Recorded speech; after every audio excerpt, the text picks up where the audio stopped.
शुरुआत करते हैं दोस्तों आज के न्यूज़पेपर की हम साइंस वाले हिस्से के साथ में। आज संडे है और तारीख है 21 जनवरी 2024।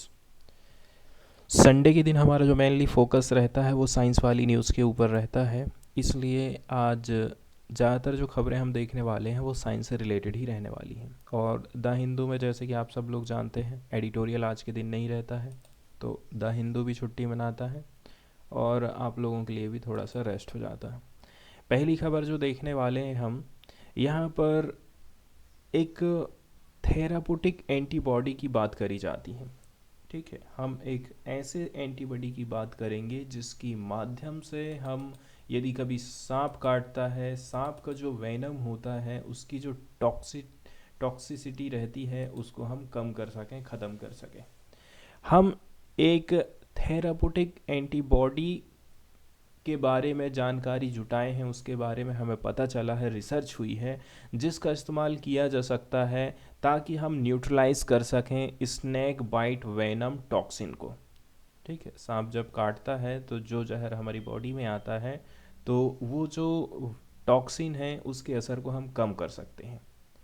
ये एक्चुअली इन्हेंस कर देता है टॉक्सिन्स के डैमेजिंग इफ़ेक्ट को। टॉक्सिन जो डैमेजिंग इफ़ेक्ट डालता है हमारी बॉडी में, उसके असर को ये क्या काम कर देता है, कम करने का काम करता है। और ये सारी जो चीज़ें हैं हम कहाँ पर अध्ययन किए हैं, हम अध्ययन किए हैं माउस के मॉडल में, और इस रिसर्च को पब्लिश किया गया था नेचर कम्युनिकेशन पत्रिका में।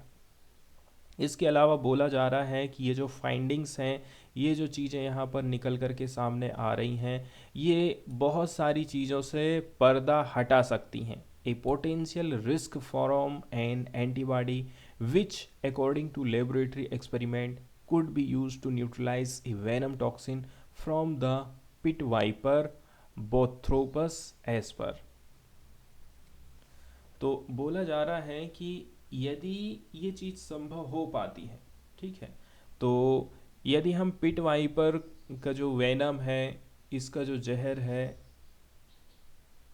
पिट वाइपर इसका नाम रखा गया बोथ्रोपस एस्पर, तो बोथ्रोपर एस्पस का जो वेनम है इसको हम कम कर सकते हैं, न्यूट्रलाइज कर सकते हैं इस एंटीबॉडी के माध्यम से, थेराप्यूटिक एंटीबॉडी के माध्यम से। बोला जा रहा है कि हर साल 2.7 मिलियन लोग को सांप काटता है by a snakes globally, and venomous snake bite kill and permanently disable 100,000 of people. बहुत सारे लोगों की जानें चली जाती हैं, बहुत सारे लोग ऐसे भी हैं जो कि कामकाज नहीं कर पाते हैं, डिसेबल्ड हो जाते हैं सांप के काटने से। इसलिए बोला जाता है कि यहाँ पर अर्जेंट नीड है globally for safer and effective therapies to treat snake bite. इसलिए तो हम बोलते हैं कि कुछ ऐसी थेरेपी डेवलप करना चाहिए ताकि स्नैक बाइट्स का जो असर है उसको हम कम कर सकें। आगे लिमिटेड इफ़ेक्ट के बारे में बताया जाता है। करेंट जो एंटी वेनम थेरेपीज़ होती हैं जिनमें हम एनिमल ड्राइव ब्लड सीरम का यूज़ करते हैं, ये अपने आप में लिमिटेड थेरेपी मानी जाती है उनके इफ़ेक्टिवनेस को। साथ ही साथ ये काफ़ी एक्सपेंसिव रहता है इसको यदि हम प्रोड्यूस करना चाहें, and can result in adverse immune reaction. साथ ही साथ इसका बुरा असर भी पड़ सकता है हमारी इम्यूनिटी के ऊपर। यही सब बातें हैं जिसके चलते चलते रिसर्चर लोग क्या काम कर रहे हैं, डेवलपमेंट कर रहे हैं recombinant anti venom based on human antibodies. वो कुछ रिकॉम्बिनेंट एंटी वेनम तैयार कर रहे हैं जो कि ह्यूमन एंटीबॉडी पर आधारित है। प्रीवियस जो स्टडी आई है उन्होंने आइडेंटिफाई किया है एंड कैरेक्टराइज किया है पोटेंशियल एंटीबॉडी बेस्ड थेरापुटिक्स, जिसने शो किया है काफ़ी बेहतर result preclinical animal model of snake bite even एवनोमिंग।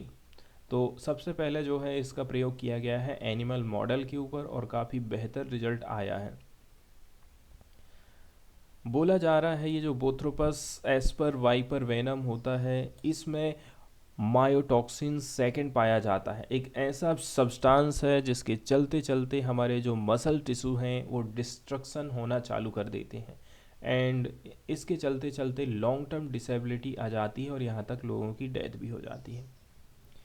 Andreas लॉस्टेंस ये हैं technical university of Denmark and कुछ और भी लोग थे जिन्होंने आइडेंटिफाई किया है पोटेंशियल एंटीबॉडी कैंडिडेट्स को, ताकि न्यूट्रलाइज किया जा सके मायोटॉक्सिन सेकेंड टॉक्सिन को in laboratory experiment.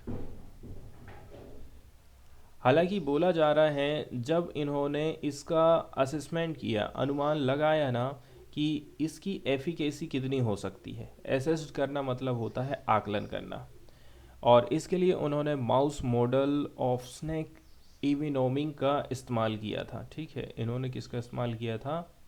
Mouse model का इस्तेमाल किया था।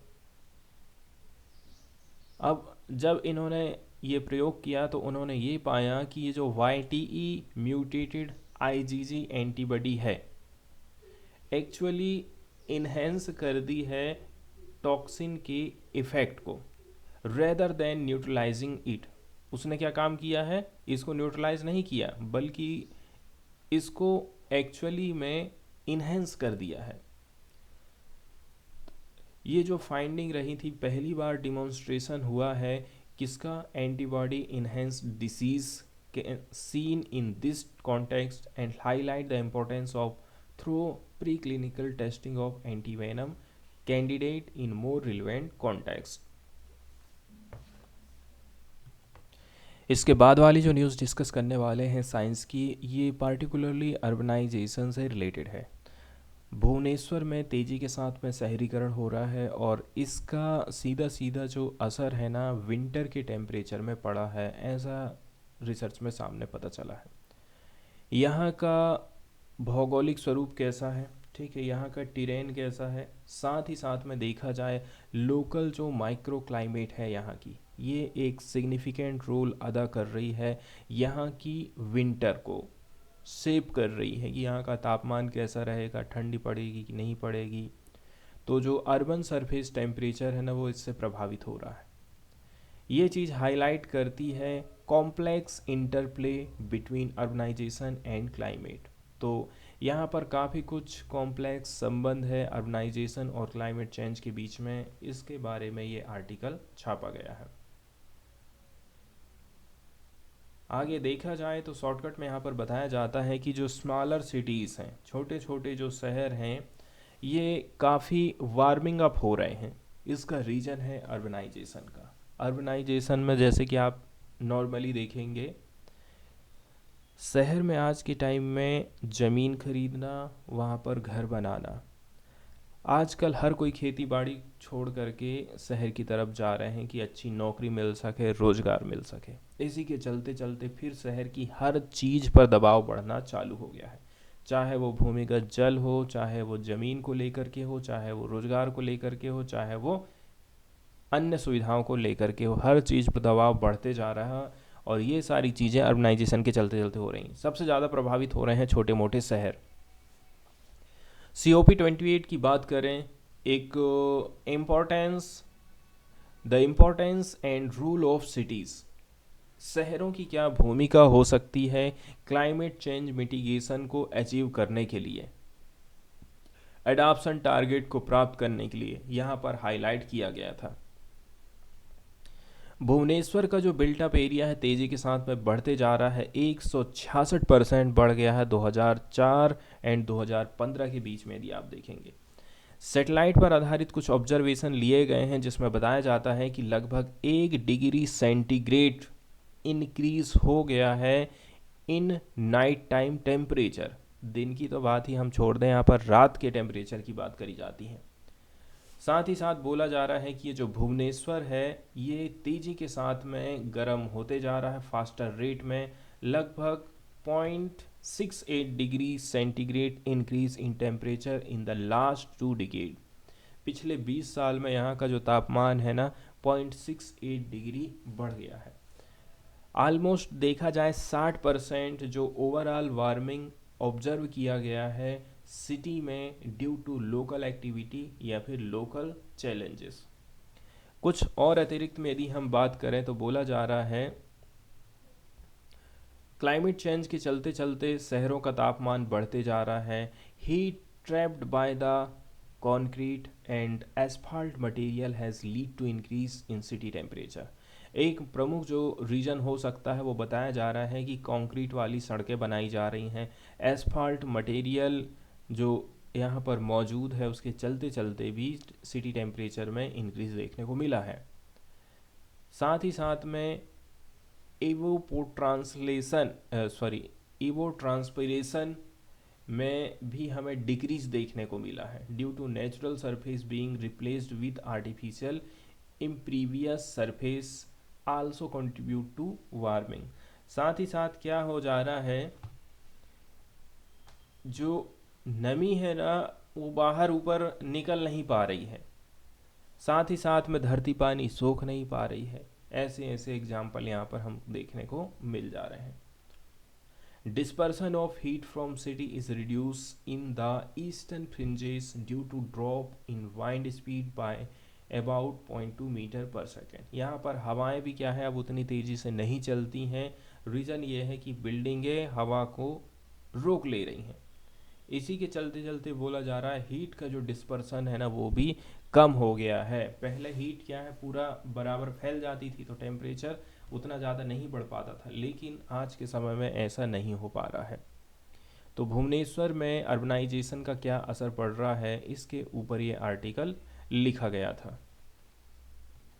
थोड़ा सा यदि और भी डिटेल में हम देखें तो दुनिया की आधे से अधिक आबादी अब शहरों में रहती है और इस प्रकार बढ़ती गर्मी के तनाव और चरम स्थितियों जैसे शहरी जलवायु परिवर्तन के प्रति काफ़ी ज़्यादा संवेदनशील हो गई है। हीट स्ट्रेस को हम फील कर रहे हैं, एक्सट्रीम कंडीशन को फील कर रहे हैं।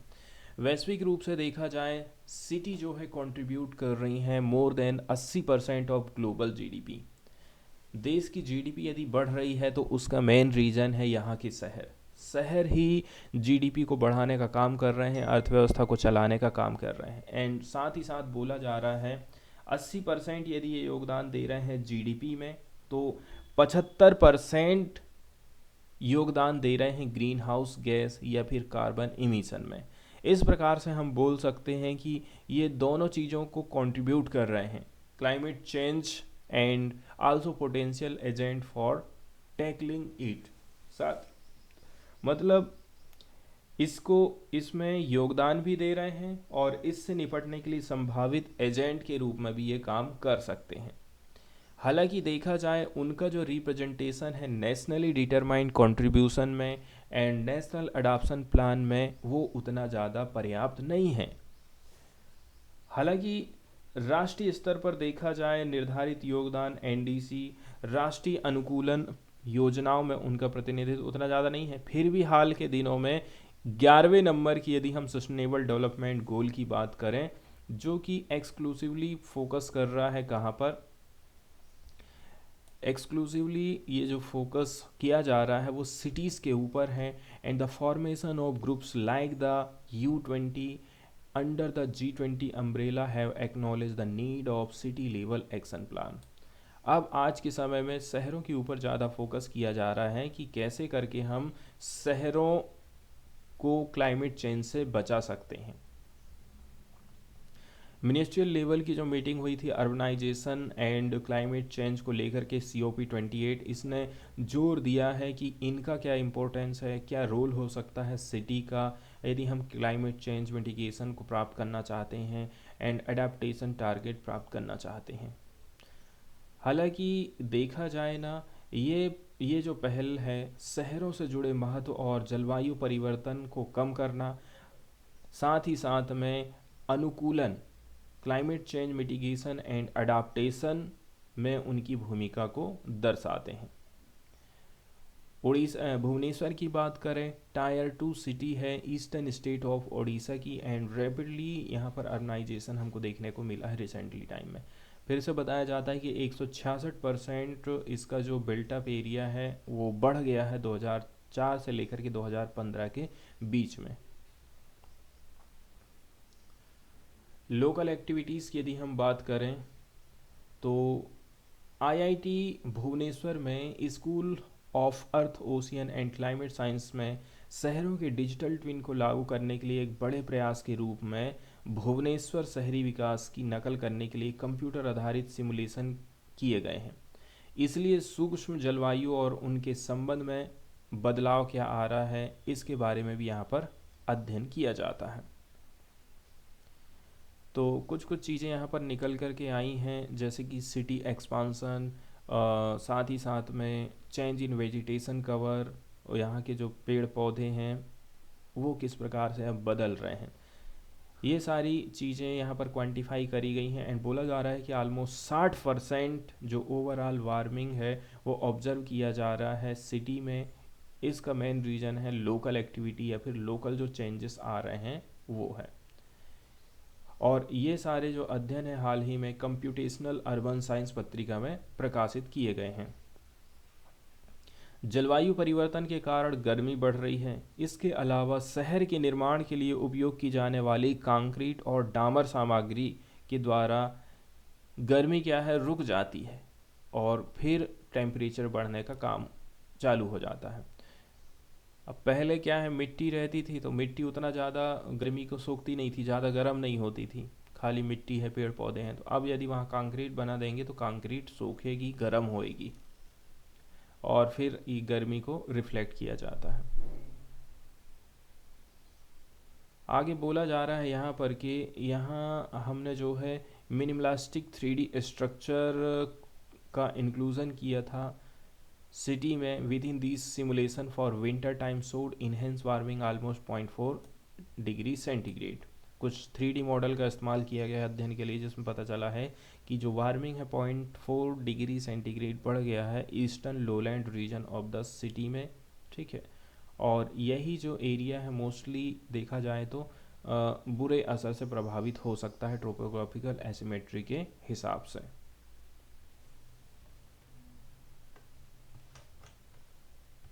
आगे कुछ प्रयास जो किए जा सकते हैं उसमें बोला जा रहा है कि ये जो चेंजेस आ रहे हैं हम ये एक्सपेक्ट करते हैं कि हमें जो है जो स्पाइटियल पैटर्न है उसमें भी कुछ मॉडिफिकेशन हो सके, इंटेंसिटी में कुछ बदलाव आ सकता है, रेनफॉल का जो ड्यूरेशन है वो चेंज हो सकता है एंड इन सब चीज़ों के चलते चलते अर्बन फ्लड आ सकते हैं।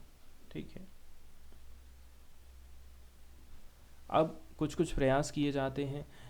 These changes are also expected to modify the dispersion characteristics of air pollution with the city. Air pollution भी जो है अब कुछ एरिया से दूसरे एरिया में फैलना चालू हो जाएगा। इस प्रकार से देखा जाए implementation of a digital twin for the city will help in the experimentation of different mitigation strategies.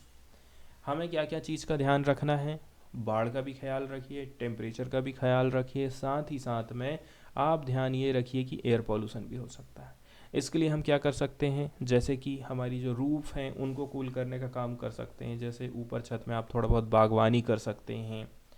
Highly reflective pavement, जो पावमेंट है हमारे पैदल चलने वाले जो रास्ते हैं उसको आप रिफ्लेक्टिव बनाइए कि प्रकाश आए और वहाँ से सीधा वापस चले जाए।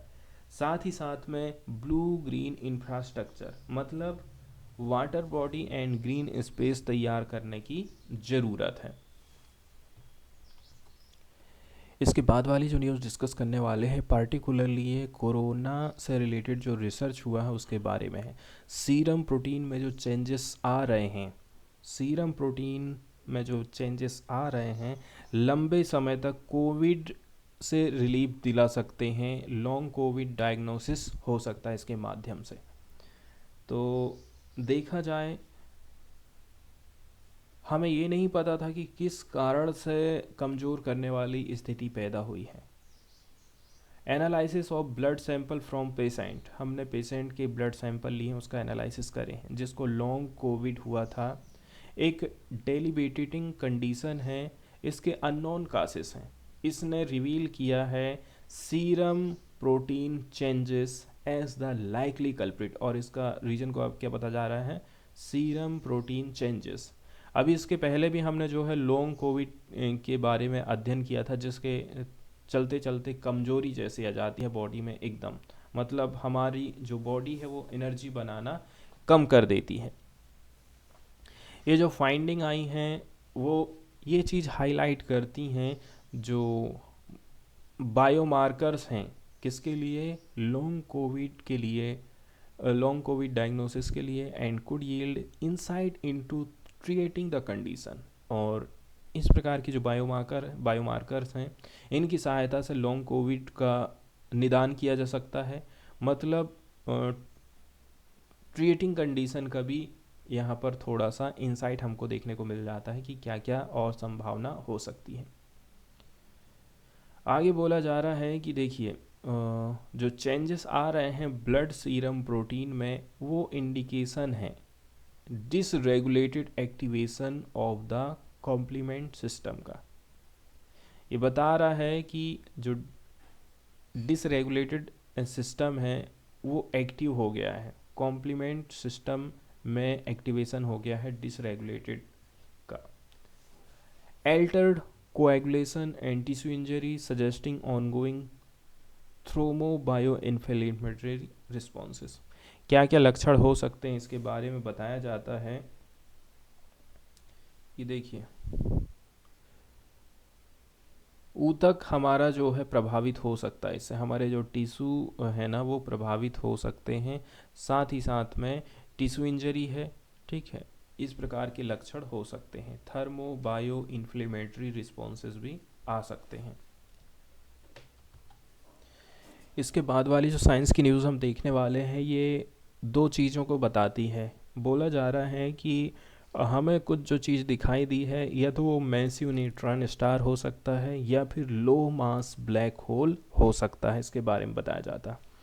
न्यूट्रॉन तारे की यदि हम बात करें, ठीक है, न्यूट्रॉन स्टार की बात करें तो न्यूट्रॉन स्टार अंतरिक्ष में पाए जाने वाले ऐसे स्टार होते हैं जिनका भार सूरज से लगभग 1.5 गुना होता है। इनका निर्माण तब होता है जब कोई बहुत बड़ा जो तारा है नष्ट होता है, उसकी उम्र खत्म होने वाली होती है। सौरमंडल के मुकाबले इनका जो भार है 10 से 29 गुना अधिक रहता है। इनका साथ ही साथ में इनकम्प्रेसिबल घनत्व है। घनत्व कैसा है, आप इसको और भी ज़्यादा कंप्रेस नहीं कर पा रहे हैं। घनत्व के कारण प्रोटॉन और इलेक्ट्रॉन मिलकर के न्यूट्रॉन में बदल जाते हैं। इसी के चलते चलते इनको हम न्यूट्रॉन बोलते हैं। क्या क्या चीज़, प्रोटॉन और इलेक्ट्रॉन आपस में मिल जाते हैं और इलेक्ट्रॉन का निर्माण करते हैं। इनका घनत्व बहुत ज़्यादा होता है और इनकी खोज 1930 के दशक में हुई थी। वहीं यदि हम ब्लैक होल की बात कर लें तो एस्ट्रोनॉमर्स लोग जनरली ब्लैक होल को 3 कैटेगरी में डिवाइड करते हैं उनके मासेस के हिसाब से, मतलब उनके द्रव्यमान के हिसाब से। Stellar mass, supermassive and intermediate mass. तो ये जो द्रव्यमान की रेंजेस है, कैटेगरी के जो स्तर बनाए गए हैं, लेवल बनाए गए हैं जो कि डिफाइन करते हैं प्रत्येक ग्रुप को, वो अप्रॉक्सीमेट हो सकते हैं। And scientist are always reassessing where the boundaries should be set. ये जो है अंदाजन है ये सारी चीज़ें।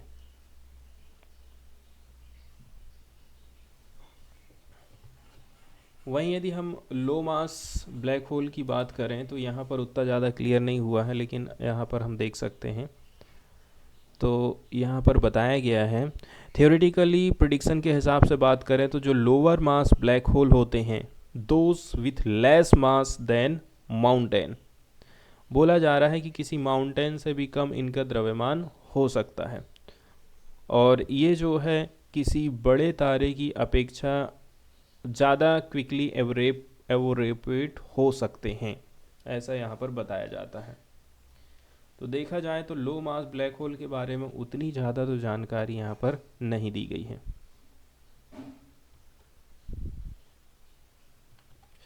वहीं यदि हम न्यूज़ की बात करें तो वैज्ञानिक लोगों ने एक टेलीस्कोप का यूज़ किया है, कहाँ पर, साउथ अफ्रीका में, एंड रिपोर्ट किया है एक ऑब्जेक्ट की डिस्कवरी मिल्की वे के भीतर में, जो कि या तो फिर एक मोस्ट मैसिव मास हो सकता है जिसका बोला जा रहा है 2.09 से लेकर के 2.71 सोलर मासेस के बीच में इसका द्रव्यमान हो सकता है।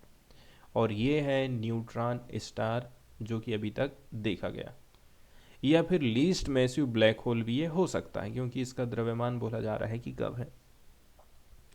तो यहाँ पर एक प्रकार से सब्सटेंशियल गैप हमको दिखाई दे रहा है इन द्रव्यमान के बीच में of the heaviest measure neutron star and the lightest measured black hole. The most massive neutron star generally range between 2.2 से लेकर के 2.5 solar masses, while black holes of less than 5 solar masses are rare। तो जो neutron star है ना, जिनका कहते हैं कि ये बहुत बड़े साइज़ के हैं, उनका साइज़ 2.2 से 2.5 सोलर मासेस हो सकता है। वहीं यदि हम ब्लैक होल की बात करें, लेस देन 5 सोलर मासेस, ये भी काफ़ी रेयर ही होता है।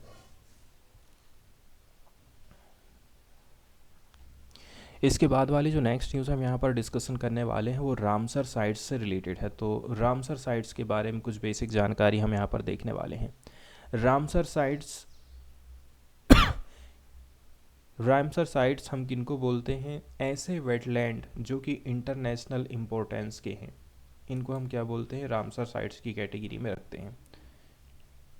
ये एक प्रकार से देखा जाए ना तो कुछ ऐसे डेसिग्नेटेड एरियाज रहते हैं जिनको रामसर कन्वेंशन ऑन वेटलैंड के अंतर्गत रखा गया है और बोल दिया गया है कि भाई ये इंटरनेशनल लेवल के वेटलैंड हैं और ये काफ़ी महत्वपूर्ण हैं टूरिज्म को लेकर के, साथ ही साथ में प्रकृति को बचाने को लेकर के। रामसर कन्वेंशन एक इंटरनेशनल संधि है जिसको इस्टेब्लिश किया गया था 1971 में रामसर ईरान में, ताकि हम कंजर्व कर सकें एंड वाइजली यूज़ कर सकें हमारे वेटलैंड्स का। वेटलैंड के बारे में बोला जा गया है रामसर कन्वेंशन के अंतर्गत कि वेटलैंड आखिर होते क्या हैं। वेटलैंड के अंतर्गत जहाँ पर आपको दलदल दिखाई दे, पीटलैंड और वाटर, वेदर नेचुरल और आर्टिफिशियल, परमानेंट और temporary, with water that is static और फ्लोइंग, फ्रेश, ब्रैकिश और salt, including area of marine water, the depth of which low tide does not exceed 6 metre. तो यहाँ पर wetland की परिभाषा बताई गई है कि ज़्यादातर ये जो एरिया होते हैं दलदल वाले एरिया हो सकते हैं, फैन, पिटलैंड और वाटर। कहीं कहीं पर जैसे जल भराव है, ये जल भराव आर्टिफिशियल भी हो सकता है, नेचुरल भी हो सकता है, एंड परमानेंट भी हो सकता है, टेम्पररी भी हो सकता है। एंड यहाँ का जो पानी है स्टैटिक भी हो सकता है और फ्लो करने वाला भी हो सकता है।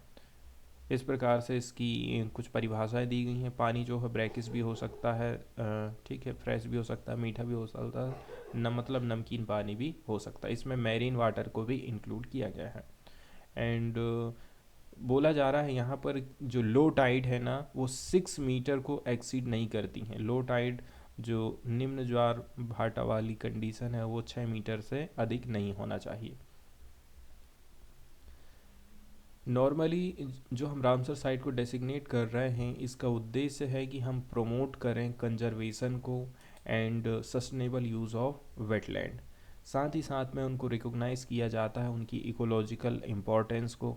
वेटलैंड हमको numerous valuable ecosystem service provide करते हैं, जैसे कि वाटर प्यूरिफिकेशन का काम करते हैं, ये फ्लड कंट्रोल का काम करते हैं, कार्बन स्टोरेज होता है, एंड बहुत सारे जीव जंतु यहाँ पर रहते हैं, उनके लिए हैबिटाट का काम करता है। यहाँ पर बहुत सारे प्लांट हैं, वाइल्ड लाइफ है, एंड साथ ही साथ में थ्रेटन्ड कैटेगरी एंड इंडेंजर्ड के स्पीसीज भी पाई जाती हैं। जो कंट्री रामसर कन्वेंशन की में साइन किए हैं, ये नॉमिनेट कर सकते हैं वेटलैंड साइट को उनकी टेरिटरी में for inclusion in the list of wetlands of international importance. सबसे पहले देश बताएगा कि इसको यहाँ पर शामिल करिए, तब जाकर के इसको list of wetland of international importance में शामिल किया जाता है। तो इसके लिए कुछ स्पेसिफिक क्राइटेरिया रहते हैं, इसकी इकोलॉजिकल, बोटानिकल, जूलॉजिकल, लिमोनोलॉजिकल या फिर हाइड्रोलॉजिकल फीचर्स इसमें होने चाहिए। एक बार यदि इसको लिस्टेड कर दिया जाता है रामसर साइट के रूप में, and the respective countries expected to implement measure for its protection, तो इसके लिए फिर उस देश को प्रोटेक्शन के कुछ उपाय भी करने पड़ते हैं। और यहाँ पर रामसर साइट की लिस्ट भी बनाई गई है। यहाँ पर लगभग 75 रामसर साइट हैं। The table below contain the list that is about the number of Ramsar sites in India as well as their names and location.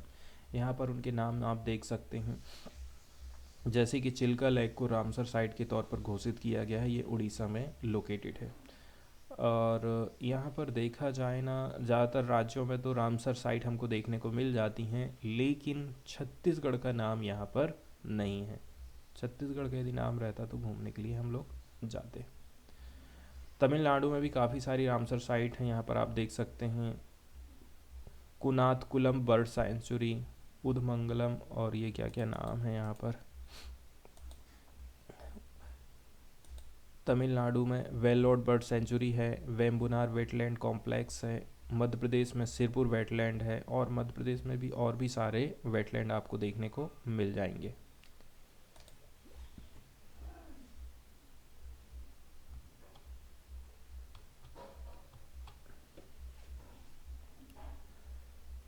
अब चलते हैं न्यूज़ की तरफ। तो वेटलैंड को नेचर टूरिज्म के तौर पर विकसित करना चाहती है सरकार। गवर्नमेंट कंजर्वेशन एक्शंस को सपोर्ट करेगी, साथ ही साथ में इन्हेंस करने वाली है लाइवलीहुड की अपॉर्चुनिटीज़ को लोकल कमिटीज़ जो वहाँ पर रह रही हैं। साथ ही साथ में जो टूरिज्म है उसको बढ़ावा देना चाहती है रामसर साइट्स के अंतर्गत। यूनियन गवर्नमेंट एक प्रोजेक्ट के ऊपर, मिशन के ऊपर काम करने वाली है, जिसके अंतर्गत जो टूरिज्म है वेटलैंड में, रामसर साइट में, जैसे कि चिल्का लेक जो उड़ीसा है एंड सुल्तानपुर बर्ड सेंचुरी है हरियाणा, इनको टूरिज्म के हिसाब से डेवलप किया जाएगा। साथ ही साथ में बोला जा रहा है कि जो फोकस रहेगा इनिशिएटिव्स का, एंड हम अपने फोकस को शिफ्ट करने वाले हैं इस प्रकार के जो फ्रेगाइल वेटलैंड हैं, मतलब एकदम संवेदनशील ये वेटलैंड है, हाई वैल्यू टूरिज्म में इनको हम चेंज करने वाले हैं। तो जो हाई वैल्यू टूरिज्म है से लेकर के नेचर टूरिज्म में ये चेंज होने वाला है। साथ ही साथ यहाँ पर सपोर्टिंग कंजर्वेशन एक्शंस लिए जाएंगे, एंड जो लोकल कमिटीज़ है उनको सपोर्ट किया जाएगा ताकि उनकी जो इकोनॉमी है वो अच्छे तरीके से चल सके। रामसर साइट एक प्रकार से वेटलैंड होते हैं जिनको डेसिग्नेट किया जाता है इंटरनेशनल इम्पोर्टेंस के अंतर्गत। एक इन्वायरमेंटल ट्रीटी थी जिसको फरवरी 1971 में साइन किया गया था रामसर ईरान में, और ये चीज़ जो है यूनेस्को के अंतर्गत करी जाती है। अभी तक देखा जाए 16 रामसर साइट को आइडेंटिफाई किया गया है इस इनिशिएटिव के अंतर्गत, एंड उनमें से जो 5 हैं एक पायलट प्रोजेक्ट के अंतर्गत इनमें काम किया जा रहा है ताकि स्किल डेवलपमेंट हो सके फैसिलिटेटर्स का, टूरिज्म सर्विस प्रोवाइडर्स का, and stakeholder in around these cities. 5 wetland के नाम कौन कौन से हैं? सुल्तानपुर नेशनल पार्क है हरियाणा में, भीतरकनिका मैंग्रोव उड़ीसा में, चिल्का लेक उड़ीसा, सिरपुर मध्य प्रदेश, एंड यशवंत सागर मध्य प्रदेश। बोला जा रहा है कि ये जो इनिशिएटिव है कि हम इनका डेवलपमेंट करने वाले हैं, ये काम किया जा रहा है union tourism ministry and ministry of environment, forest and climate change के अंतर्गत, और ये काम किया जाएगा अमृत धरोहर कैपेसिटी बिल्डिंग स्कीम 2030 के माध्यम से। ये जो स्कीम रही थी ये 2023-24 के बजट में जो अनाउंसमेंट किया गया था उसका ही एक पार्ट है।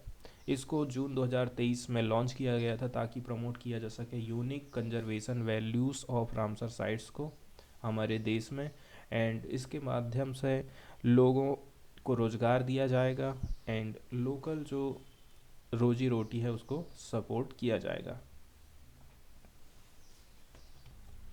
इसके बाद वाली जो न्यूज़ डिस्कस करने वाले हैं ये आईटी मिनिस्ट्री से रिलेटेड है। इंफॉर्मेशन टेक्नोलॉजी मिनिस्ट्री की तरफ से कुछ ड्राफ्ट रोड मैप रिलीज़ किए गए हैं क्रिटिकल टेक सेक्टर को लेकर के। इसके लिए जो रोड मैप तैयार किया गया है इसको प्रिपेयर किया गया है centre for development of advance computing के द्वारा।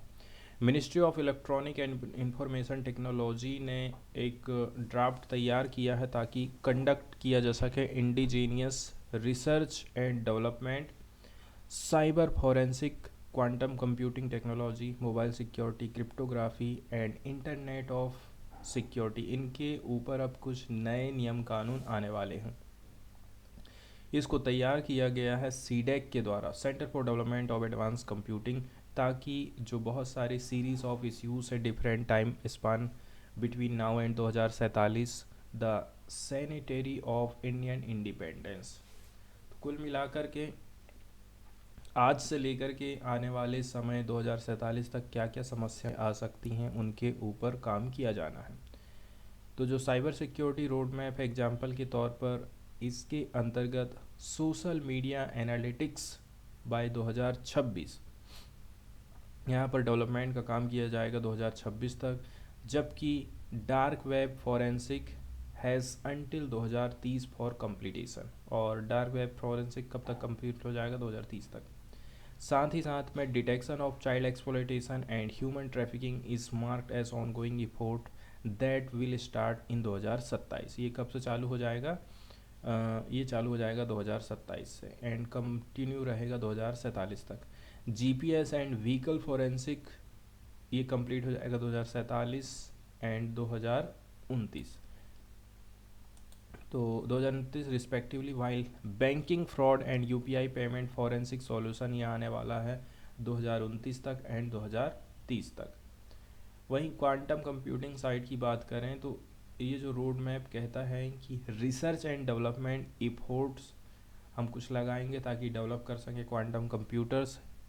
ये विल कैरी ऑन टिल 2034।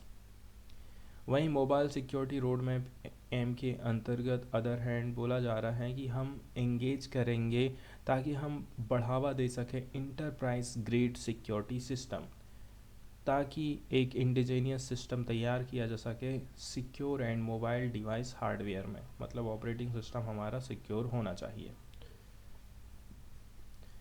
हालांकि ये जो रोड मैप तैयार किए गए हैं, इनकी जो एक्टिविटीज़ है वो 2047 के बाद तक फैली हुई है। जो क्रिप्टोग्राफी रोड मैप है जिसके अंतर्गत अचीव किया जाएगा domestic digital encryption development goal, ऐसा कहा गया है।